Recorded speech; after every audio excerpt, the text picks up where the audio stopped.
est construite aux environs de 1810.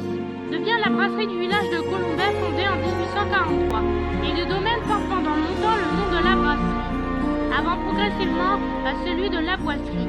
Cette gentilhommière de 14 pièces recouverte de vignes vierges et entourée d'un vaste terrain de 2,5 hectares comporte un rez-de-chaussée de 3 pièces avec un seul étage disposant de 6 chambres complété d'un pavillon adjacent. C'est le 9 juin 1934 que le lieutenant-colonel Charles de Gaulle et son épouse Yvonne font une bonne affaire en l'achetant en viager.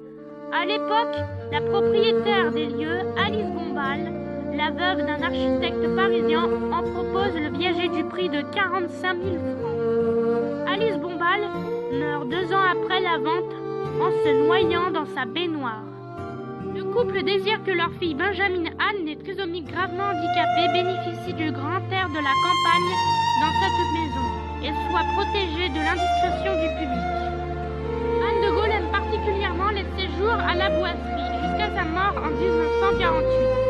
De plus, la résidence est avant la guerre proche de l'affection du colonel de Gaulle au 507e régiment de chars de combat, cantonné à Metz, de juillet 1937 à septembre 1939. La boisserie n'est pas une habitation luxueuse. Au moment de l'acquisition, elle n'est raccordée ni au réseau d'eau, ni au réseau téléphonique. Au lendemain de la Seconde Guerre mondiale, après qu'elle a été pillée et particulièrement incendiée en 1944, les principales améliorations sont apportées comme l'eau chaude et le chauffage central.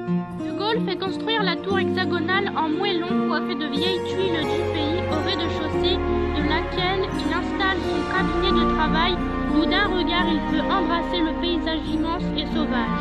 De Gaulle aime venir se reposer dans ce qu'il considère comme sa vraie et sa seule demeure.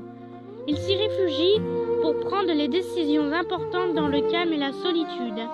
Même élu président de la République française, au départ il refuse de séjourner à l'Élysée, contrairement au protocole.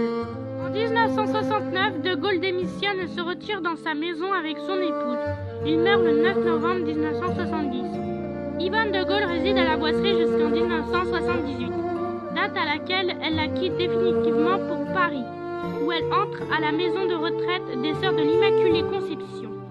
Elle meurt un an plus tard à l'hôpital du Val-de-Grâce, à l'âge de 79 ans, le 8 novembre 1979, veille du 90e anniversaire de la mort